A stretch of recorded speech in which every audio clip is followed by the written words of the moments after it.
ಬೆಂಡಿನ ಮೂಟೆ ಹಾಗೂ ಟೊಮೆಟೊ ಬಾಕ್ಸ್ಗಳನ್ನು ಅಡ್ಡ ಇಟ್ಟು ಅಕ್ರಮವಾಗಿ ಸಾಗಿಸುತ್ತಿದ್ದ ಸುಮಾರು 16 ಲಕ್ಷ ಮೌಲ್ಯದ 8 ಟನ್ ಗೋಮಾಂಸವನ್ನು ಸೆನ್ ಪೊಲೀಸರು ವಶಪಡಿಸಿಕೊಂಡಿರುವ ಘಟನೆ ಮಂಚನಹಳ್ಳಿ ಪೊಲೀಸ್ ಠಾಣೆ ವ್ಯಾಪ್ತಿಯ ಮಿನಕಲಗುರ್ಕಿ ಗ್ರಾಮದ ಬಳಿ ಭಾನುವಾರ ಬೆಳಗಿನ ಜಾವ ನಡೆದಿದೆ.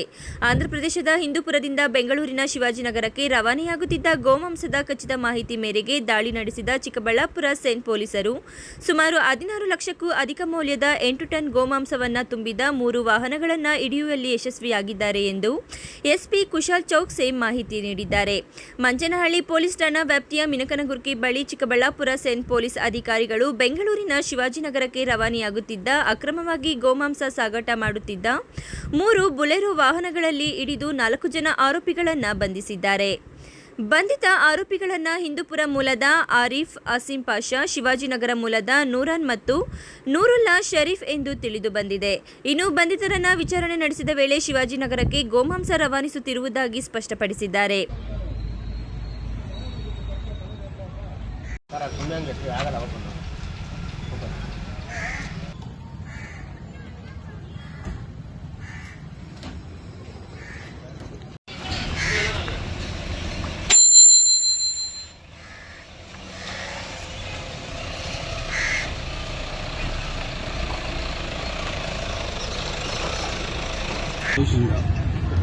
ಅಕ್ರಮವಾಗಿ ಸಾಗಾಣಿಕೆ ಮಾಡುತ್ತಿದ್ದಂಥ ಗೋಮಾಂಸವನ್ನು ಸೆಸ್ ಪೊಲೀಸರಾದ ಡಿವೈಎಸ್ಪಿ ನೇತೃತ್ವದಲ್ಲಿ ರವಿಕುಮಾರ್ ನೇತೃತ್ವದಲ್ಲಿ ನಡೆದಿರುವಂಥ ಒಂದು ಕಾರ್ಯಾಚರಣೆಯಲ್ಲಿ 8 ಟನ್ ಗೋಮಾಂಸವನ್ನು ಹಿಡಿದಿದ್ದಾರೆ.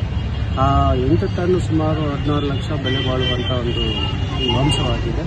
ಸೊ ಇಂಥ ವಿನಾಕೃತ್ಯ ಗೋಮಾಂಸವನ್ನು ಸಾಗಾಣಿಕೆ ಮಾಡ್ತಿರುವಂಥ ಹಿಂದೂಪುರದಿಂದ ಬೆಂಗಳೂರಿಗೆ ಈ ಗೋಮಾಂಸ ಮಾರಾಟ ಮಾಡುವಂಥ ಇವರನ್ನು ಟ್ರೇಸ್ ಮಾಡಿ ಕಷ್ಟಪಟ್ಟು ಹಿಡಿದಿರುವಂಥ ಡಿಪಾರ್ಟ್ಮೆಂಟಿಗೆ ಮಂಚನಹಳ್ಳಿ ಗ್ರಾಮಸ್ಥರಿಂದ ಧನ್ಯವಾದಗಳನ್ನು ತಿಳಿಸ್ತೀವಿ. ಹಾಗೆ ಮತ್ತು ಇಂಥ ಒಂದು ಅನಧಿಕೃತ ಮಾಂಸ ಮಾರಾಟ ಮತ್ತು ಈ ಗೋಮಾಂಸ ಸೆಸ್ ಡಿಪಾರ್ಟ್ಮೆಂಟ್ ಅಂದರೆ ರವಿಕುಮಾರ್ ಡಿವೈಎಸ್ಪಿ ಆದ ರವಿಕುಮಾರ್ ಅವರ ನೇತೃತ್ವದಲ್ಲಿ ಒಂದು ಸುಮಾರು 8 ಟನ್ನಷ್ಟು ಗೋಮಾಂಸವನ್ನು ಹಿಡಿದಿದ್ದಾರೆ ಮಂಚನಹಳ್ಳಿ ವ್ಯಾಪ್ತಿಯಲ್ಲಿ. ಸೊ ಮಂಚನಹಳ್ಳಿ ಗ್ರಾಮಸ್ಥರು ಡಿಪಾರ್ಟ್ಮೆಂಟಿಗೆ ಮತ್ತು ರವಿಕುಮಾರ್ ಅವರಿಗೆ ಧನ್ಯವಾದಗಳನ್ನು ತಿಳಿಸ್ತಿದ್ದಾರೆ. ಹಾಗೂ ಮತ್ತು ಈ ಅಕ್ರಮವಾದಂಥ ಮಾಂಸವನ್ನು ಮಾರಾಟ ಮಾಡುವಂಥ ವ್ಯಕ್ತಿಗಳನ್ನು ಇದು ಖಂಡಿಸಿ ಮತ್ತು ಅವರಿಗೆ ಶಿಕ್ಷೆ ಕೊಡಬೇಕಾಗಿ ಮಂಚನಹಳ್ಳಿ ಗ್ರಾಮಸ್ಥರಿಂದ ಮನವಿ ಮಾಡಿದ್ದಾರೆ. Chikkaballapur CEN DYSP Ravikumar, CEN inspector Suryaprakash, CEN PSI Saraswatamma, CEN ಸಿಬ್ಬಂದಿಗಳ ನೇತೃತ್ವದಲ್ಲಿ ದಾಳಿ ನಡೆಸಲಾಗಿದೆ. ನಾಸಿರ್ ಜೊತೆ KP Sameerachari, MM TV news, Gauribidanur.